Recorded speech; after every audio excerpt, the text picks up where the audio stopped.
ITBabble No Frills video. This video is about teaching online, and it is to support all those people who are now doing remote teaching because they are separated from their students due to the coronavirus. If you've already gotten started, it's fine. These tips are going to help you regardless. I'm confident they will help you. I've used these in the past myself, and I've even used these to help guide deploying software and solutions for teachers and students to make sure that things are as streamlined as possible. So let's get into it. The first thing is keep it simple. When you start your online classroom, you start your online process, keep the number of things that you're doing to a minimum. Make sure everyone can get in. Make sure everybody is using a common, simple tool set to achieve your class goals, your main class goals. You can add to it and spice it up as you go, but you don't want to start with too much. It gets too confusing, and you do need a couple of sessions to work through certain user errors. You want to use formative tools. So formative tools allow you to get feedback and information and comments from your students. Use as many formative tools as you can because that is a benefit of working online. You can use a lot of formative tools and build feedback. Students give you feedback, you give them feedback. It is a great way to learn. Remember, you can work asynchronously, and I'll mention this a few times. You want to develop a model where you're putting the content out and you're letting the students work through it, and you're not having to connect with them in real time all the time. Remember, it is a flipped classroom, and you're trying to sync everybody up will be problematic. If you have older students, you don't really need to lecture in real time. You can record your lectures, put them out there, and then you can set office hours for live one-on-one chat sessions. You do want to set office hours for any type of real-time meeting, and you need to stick to those. If not, especially if you're in different time zones, you're going to have a really difficult time keeping up with things.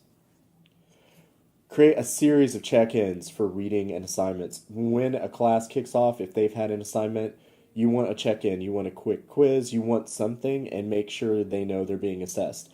Do not proceed without a check-in.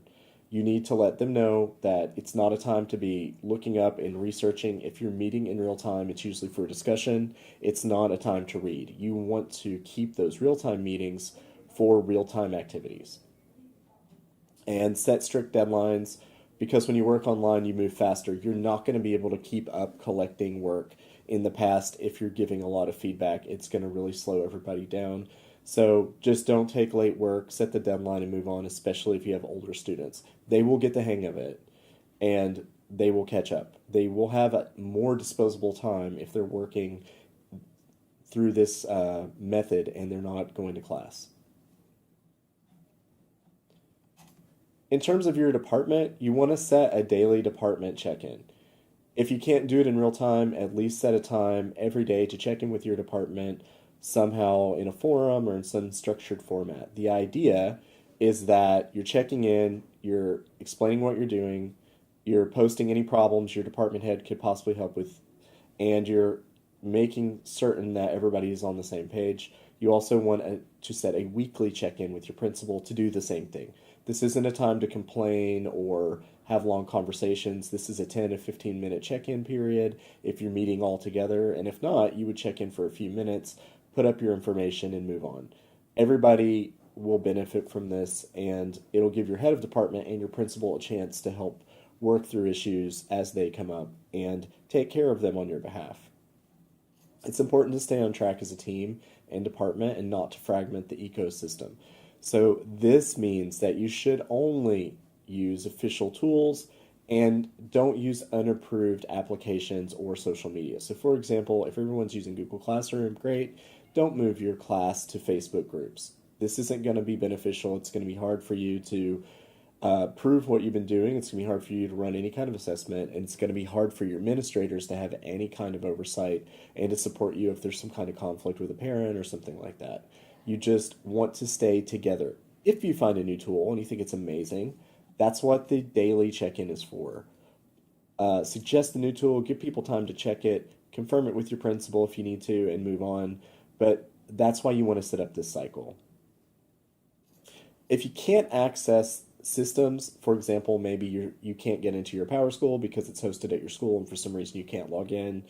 Contact your IT team and get rosters. So your roster should include students' names, email addresses, and their parents' emails at least. That way, in case students aren't showing up or you're having some other issue, you have another way to contact them besides your online system. You would obviously use your school email and contact them to their school email or their parents' personal email. Bad behavior is bad behavior. You need to moderate it out immediately. If you kick off an online session and you have students flooding the chat with inappropriate things or just constantly being a distraction, kick them out. Remove them from the class. Don't just put your norms up, put your rules up. They don't obey it. Moderate them out immediately. You can always add them back in, but moderate them out and contact their parents. If you do this and you do it immediately, all of your problems will stop. If you let this go, it will just build and build.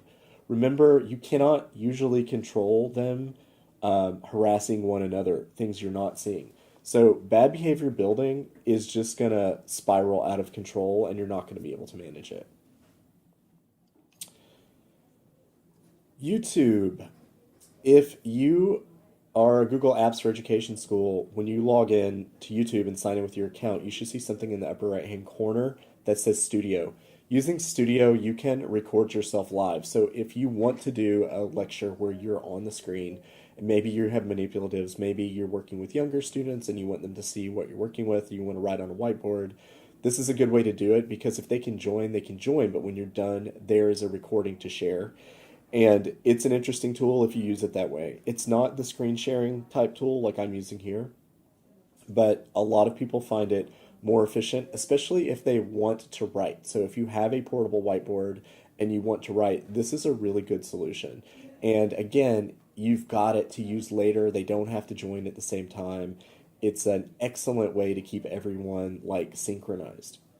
Microsoft Stream also has this feature. A lot of people aren't using it. It's through Office 365. It can be enabled. The main difference between Stream and YouTube is that Stream is completely private. So it's not out there for people to search, and they do have to be in your organization to see it. So for example, parents probably wouldn't be able to see it. Microsoft Teams, fairly new product, originally designed for corporate, very good for education. It's designed just for this thing. Working remotely on projects and software pretty much has all the tools you're going to need. And if you have Office 365 at your school, it's available for free. So if you're not using Teams, you can start a team, add your students. It's just like a classroom, but the tools like the file sharing, everything, it's all integrated so nobody has to hunt for anything. I really like Teams, and I think it's worth giving a shot if you have access to it and you don't really like your interface. Finally, avoid tools that require a VPN. So if you have students in China, for example, and you are maybe in Thailand, remember your students might need a VPN still, even though you don't. So don't suggest tools that are going to put them at a disadvantage. Keep equity of access at the top of your list of things to check off for any tools that you're looking for. Assuming kids have a working VPN at home, especially in a situation where there's kind of a governmental crisis going on, is a bad assumption. It's actually not that difficult for a country like China to make it more difficult for people to use their VPNs, and most students and families don't have the kind of high-end, tech-savvy level VPNs that certain people might possess. Just keep that in mind. They're just using an app that they turn on. If it connects, it connects. If it doesn't, it doesn't. They're not going to be able to beat some new rules that China imposes because they're trying to control information flow or something. Just something to consider. And besides, equity of access should be important. You don't want a percentage of your students to literally not be able to participate.